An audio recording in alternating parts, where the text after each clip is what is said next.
ఆ రోజు సాక్షి పేపర్లో మీ మిత్రుడే మీ సహచర పంచపక్ష పరమాణాలు మీరు ఏదైతే ప్రగతి భవన్లో పిలిచి భోజనం పెట్టినరో ఆ మిత్రుడి పత్రికల మేడిగడ్డ మేడిపండేనా అని 2015 నాడు ఈ పత్రికలో రాసిన వార్త దీంట్లో రాసింది నేను కొంచెం చదివి వినిపిస్తా అధ్యక్ష, ఎందుకంటే తెలుగులో ఉంది.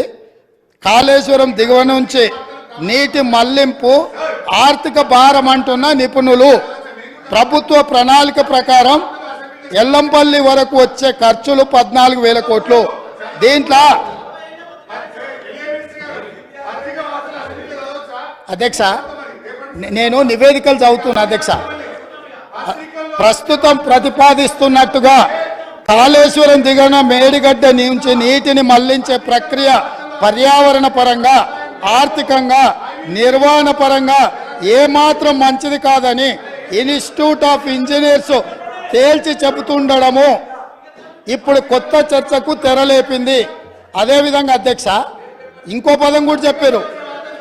ప్రభుత్వ దూరదృష్టి, అవగాహన లోపాల కారణంగా ఈ ప్రాజెక్టు అబాసుపాలు కాకుండా ఉండాలంటే ప్రత్యామ్నాయ మార్గాలపై అధ్యయనం చేయాలన్న వాదన వినిపిస్తుంది. ఇది ఈరోజు ఉత్తమ్ కుమార్ రెడ్డి గారు చేసిన ఆరోపణ కాదు అధ్యక్ష. ఈరోజు మునిగిపోయిన మేడిగడ్డ, పగిలిపోయిన అన్నారము, కుప్పగూలిన సుందిళ్లను చూసి మాట్లాడి రాసింది కాదు అధ్యక్ష. ఆ రోజు సాంకేతిక నిపుణులు ఇచ్చిన నివేదిక ఆధారంగా ఆ రోజు మీడియా మిత్రులు తెలంగాణ మేలు కోరి ఈ వాస్తవాలన్నిటిని ఆ రోజే చెప్పిండ్రు అధ్యక్ష.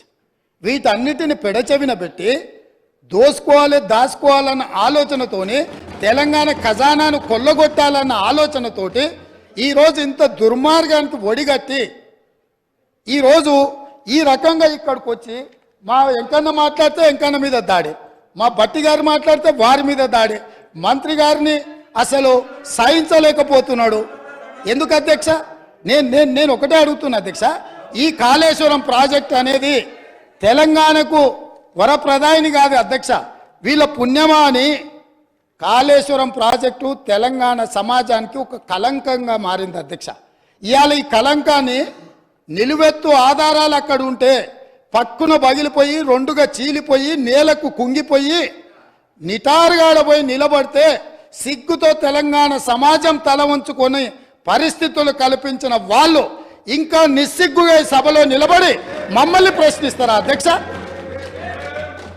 ఆనాడు జరిగిన తప్పిదాలను సరిదిద్దడానికి ఉమ్మడి రాష్ట్రంలో సమైక్య పాలనలో తీసుకుంటున్న నిర్ణయాలు తెలంగాణ సమాజానికి మేలు చేకూర్చడం లేదు అనే ఎన్నో ఒడిదుడుకులను ఎదుర్కొని 4 కోట్ల తెలంగాణ ప్రజలకు 60 సంవత్సరాల ఆకాంక్షను అమలు చేయడానికి శ్రీమతి సోనియా గాంధీ గారు తెలంగాణ రాష్ట్రం ఇచ్చింది అధ్యక్ష. అట్లా ఇచ్చిన తెలంగాణను వీళ్ళని నమ్మి వీళ్ళ చేతిలో పెడితే 10 సంవత్సరాల దివాలా తీయించి కొల్లగొట్టి ప్రాజెక్టులు పక్కున బలిగిపోతుంటే దాని మీద క్షమాపణ చెప్పకుండా ఇంకా ఎదురుదాడేంది అధ్యక్ష? ఏంది ఇదా అధ్యక్ష పద్ధతి? ఈ నివేదికని కాదంటాడా? ఈ నివేదిక వాళ్ళు అధికారులను వాళ్ళు నియమించలేదంటాడా? లేకపోతే ఈ నివేదిక సంబంధం లేదంటాడా అని నేను అడుగుతున్నా అధ్యక్ష. ఇవాళ మాజీ మంత్రి హరీష్ రావు గారిని నేను నిలదీస్తున్నా. మీరు బాధ్యులు, మీరు ఈ దుర్మార్గాలకు పాల్పడ్డది మీరు.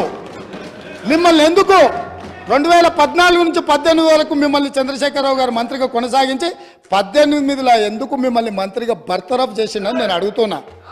మీరు ఈ దోపిడీలో ఆ తర్వాత వచ్చిన చంద్రశేఖరరావు ఈ శాఖకు మంత్రి, ఈ పాపాలకంతా వాళ్ళిద్దరు కారణం కాదా అధ్యక్ష? వీళ్ళిద్దరు కలిసి ఈ రకంగా తెలంగాణను మొత్తం చెదలు పట్టించిండ్రు అధ్యక్ష. తెలంగాణను మొత్తం దోపిడి. ఇట్లాంటి పరిస్థితుల్లో ఇంకా కూడా ఈ రకమైన మొండి వాదనలు, తొండి వాదనలు వద్దు హరీష్ రావు గారు. జరిగిన తప్పులు సరే, విజిలెన్స్ అండ్ ఎన్ఫోర్స్మెంట్ నివేదికిస్తే వాళ్ళని తిడుతుంది, కాగ్ నివేదికిస్తే వాళ్ళను ఆరోపణ చేస్తుంది, వాస్తవాలను చెప్తే మా మీద దాడి చేస్తుంది. మరి మీరు నియమించుకున్న అధికారులు ఇచ్చిన నివేదికని ఇది కూడా తప్పుడు నివేదికనే అధ్యక్ష.